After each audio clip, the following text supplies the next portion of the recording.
श्री स्वामी समर्थ जय जय स्वामी समर्थ श्री स्वामी समर्थ जय जय स्वामी समर्थ श्री स्वामी समर्थ महाराजांच्या नामस्मरणाने आजच्या व्हिडिओला सुरुवात करूया। शुभ दुपार तुम्हा सगळ्यांना। कसे आहात तुम्ही सगळे? आशा व्यक्त करते स्वस्त असाल, मस्त असाल, स्वामींच्या सेवेमध्ये रममाण असाल। आजच्या व्हिडिओमध्ये मी तुम्हाला होळीपासून होणारा बदल, काही राशींमध्ये किती अनमोल असा बदल होणार आहे हे मी तुम्हाला सांगणार आहे। या वर्षीची होळी पौर्णिमा विशेष आहे कारण या दिवशी चंद्रग्रहण सुद्धा आहे आणि असा योग 100 वर्षांनी आलेला आहे की होळी पौर्णिमे दिवशी चंद्रग्रहण सुद्धा आहे। आता चंद्रग्रहणा दिवशी पूजा करावी का, सत्यनारायण पूजा करावी की नाही याबद्दल मी काल माहिती दिलेली आहे। काल संध्याकाळचा व्हिडिओ अवश्य बघा, ज्यांनी ज्यांनी बघितला नसेल त्यांनी।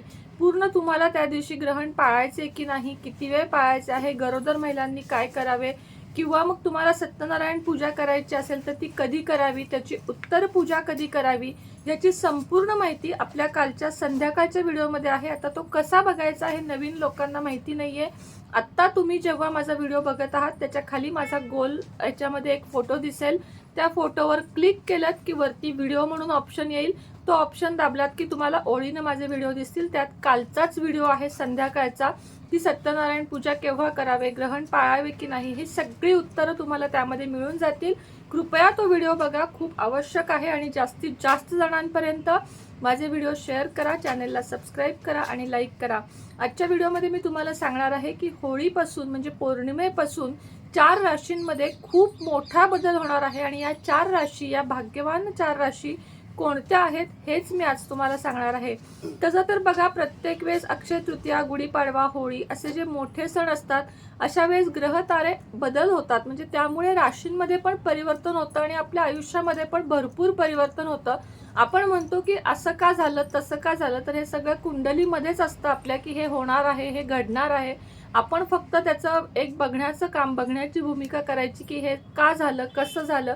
कारण जसे ब्रह्मांड नायक आपले स्वामी ठरवणारे आहेत की कुणाच्या आयुष्यात काय करायचं, तसेच वरती ग्रह तारे पण बसलेले आहेत की कोणाच्या आयुष्यात कधी कोणता बदल करायचा। शनीची ढैया ज्याला आपण म्हणतो, राहू केतूची ढैया ज्याला आपण म्हणतो, या सगळ्या गोष्टींसाठी उपाय हे करावे लागतात, सेवा कराव्या लागतात, उपाय सुद्धा वेळेला करावे लागतात। आणि हे जेव्हा करू तेव्हा आपली थोडीशी तरी 7.5 म्हणा किंवा राहू केतूची जर तुमच्यावर ढैया असेल तर त्याच्यातून तुमची काही प्रमाणात सुटका होण्यास सुद्धा मदत होते। आता होळी पौर्णिमेपासून ज्या 4 राशींमध्ये बदल होणार आहे त्यामध्ये सगळ्यात पहिली रास आहे मेष रास। मेष राशीमध्ये अनमोल असे बदल होणार आहेत। तुमचे कष्टाचे दिवस आता खूप कमी उरले आहेत आणि ते कष्टाचे दिवस तुमचे आता संपणार आहेत। तुमचे कष्ट संपून तुमच्या आयुष्यामध्ये आर्थिक प्रगतीचे मार्ग खुले होणार आहेत, तुमची उन्नती होणार आहे। व्यवसायामध्ये जर तुम्ही प्रयत्न करत असाल तर व्यवसाय वृद्धी सुद्धा तुमची होणार आहे। भौतिक सुखे ज्याला आपण म्हणतो, ती भौतिक सुखे तुम्हाला लाभणार आहेत। याचप्रमाणे संपत्तीकारक काही जर तुमच्या अडचणी असतील की कुठं संपत्ती अडकली आहे, कुठं वडिलार्जित संपत्तीमध्ये तुमचे काही अडचणी आहेत तर त्या देखील तुमच्या सुटणार आहेत। मात्र लक्षात ठेवा, हे एक वाक्य माझं लक्षात ठेवा की कोणाच्याही संपत्तीवर, म्हणजे अगदी वडिलार्जित असेल म्हणून तुम्ही भावाच्या संपत्तीवर जरी डोळा ठेवलात तरी तुमची जी स्वतःची सासरकडची संपत्ती आहे ती मिळण्यास तुम्हाला तितकाच विलंब होणार जोपर्यंत तुम्ही भावाला देणार नाही। वडिलार्जित असेल म्हणून जर तुम्हाला चुकून एकुलता एक भाऊ असेल आणि जर तुम्ही त्याची प्रॉपर्टी धरून बसला असाल, त्याला त्यातून सोडवतच नसाल, तर तुमच्या आयुष्यात सुद्धा पॉझिटिव्ह बदल घडणार नाहीत। या विषयावर मी एक व्हिडिओ पण केलेला आहे की संपत्ती वडिलार्जित जरी असेल आणि कायदा जरी काही सांगत असेल तरी काही गोष्टीत आपलं मन, आपली बुद्धी वापरावी की आपल्याला काय महत्त्वाचं आहे। आणि आपण जेव्हा एका हाताने देतो तेव्हा देव आपल्याला या हातात 100 पटीने देतो, हे नक्की लक्षात ठेवा। मेष राशीसाठी हे खूप गरजेचं आहे आणि तुमच्या आयुष्यात खूप चांगले बदल घडणार आहेत। त्यामुळे तुम्ही आता तयारीला लागा की तुमच्या आयुष्यात चांगले चांगले बदल घडणार आहेत, तुमच्या आयुष्यात चांगल्या घटना घडणार आहेत आणि तुमच्या आयुष्यात मुलं असतील, मुलं जरी मेष राशीचे माझे व्हिडिओ बघत असतील, मुले मुली म्हणजे विद्यार्थी, त्यांना सुद्धा परीक्षेमध्ये चांगलं यश येणार आहे। घाबरून जाऊ नका, फक्त आपला मार्ग सत्याचा असावा हे लक्षात ठेवा। कुठल्याही क्षेत्रात तुम्ही काम करत असाल, मार्ग सत्याचा असावा.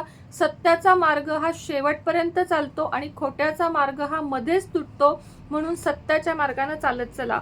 पुढची रास आहे तूळ. अत्यंत भाग्यशाली अशी रास आहे तूळ.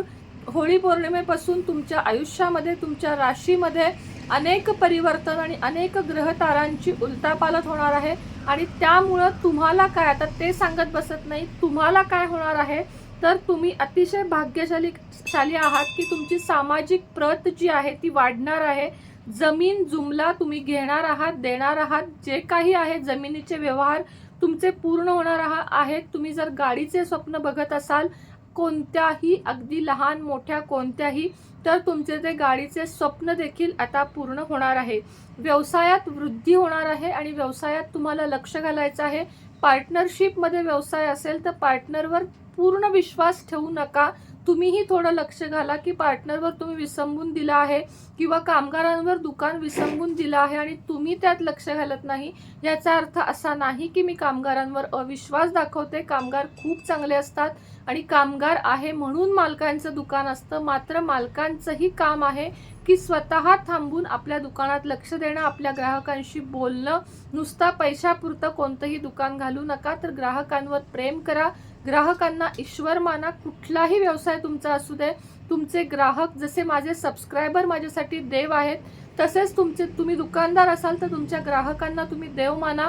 व्यवसायात तुमची दिवस रात्र प्रगती होईल हे मी नक्की तुम्हाला सांगते. पैशाच्या संबंधितल्या सगळ्या समस्या तुमच्या सुटणार आहेत, काळजी करू नका. पैशामध्ये सुद्धा तुम्हाला भरभरून यश येणार आहे. पुढची रास आहे कुंभ. कुंभ राशीची सुद्धा आर्थिक प्रगती, आर्थिक उन्नती जी अडकलेली होती ती आता सुटणार आहे आणि त्यामुळेच तुमच्या आयुष्यात यशप्राप्ती, कीर्तिप्राप्ती, मान सन्मान प्राप्ती, उच्च पदावर नोकरी, आरोग्य हे सगळंच तुमच्या बाबतीत घडणार आहे. मुलामुलींसाठी सुद्धा कुंभ राशीमध्ये अनेक चांगले परिवर्तन घडणार आहेत. ज्यांचे विवाह ठरत नाहीत त्यांचे विवाह या वर्षात होणार आहेत. फक्त स्थळे पाहण्यास सुरुवात करा आणि स्थळ पाहताना मुलानं मुलगी किंवा मुलीनं मुलगा हा पारखून बघा. कारण लग्न हा असा एक प्रकारचा खेळ आहे, एकदा का आयुष्य बिघडलं तर ते पुन्हा सावरता येत नाही. म्हणून लग्न करताना 100 नाही 1,00,000 वेळा विचार करा की आपण जे स्थळ बघत आहोत ते आपल्यासाठी योग्य आहे का. मुलगा असाल किंवा मुलगी असाल, दोघांनाही सांगते की लग्न घाई गडबडीनं विदेशातलं स्थळ आलं आहे किंवा तुम्हाला येऊन कुणी सांगत आहे की हे उत्तमातलं उत्तम स्थळ आहे म्हणून घाई करू नका. थोडं थांबा, परीक्षा घ्या, नात्याला वेळ द्या आणि त्यानंतर नातं जोडण्याचं काम करा. आता त्याचप्रमाणे पुढची रास आहे सिंह. सिंह राशीनं सुद्धा या वर्षीचं वर्ष आहे शनीचं.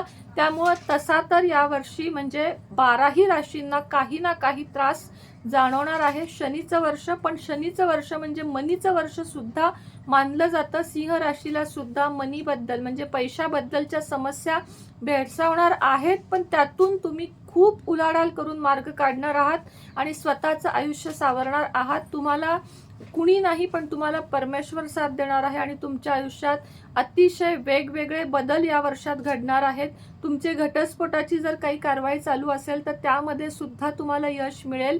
तुमचा जोडीदार जर तुम्हाला सोडून गेला असेल तर तुमच्या जोडीदाराने नमते घेतले तर तुमच्या आयुष्यामध्ये अनेक चांगल्या गोष्टी घडणार आहेत. कारण तुम्ही म्हणजे सिंह रास जी आहे ती कधीही कुणापुढेही नमत नाही.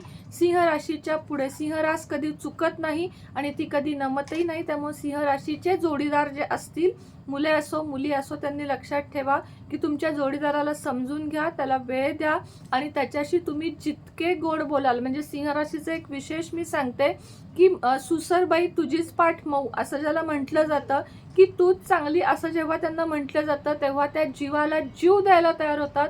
मात्र एकदा जर सिंह राशीच्या नादाला कुणी लागलं तर त्या व्यक्तीकडे ढुंकूनही बघत नाहीत, असे असते सिंहरास. त्यामुळे सिंह राशीचं एकूण वर्ष उलाढालीचं राहणार आहे. खूप सारे बदल आणि खूप साऱ्या अनपेक्षित घटना तुमच्या आयुष्यामध्ये घडणार आहेत. त्यामुळे तुम्ही सावधही राहा आणि समाधानीही राहा. आजच्या व्हिडिओमध्ये इतकीच माहिती होती. आवडली का नक्की सांगा. आवडली असेल तर please please like, share, subscribe करा. पुन्हा भेटेन नवीन व्हिडिओसोबत, नवीन विषयासोबत. तोपर्यंत तुम्हा सर्वांना श्री स्वामी समर्थ.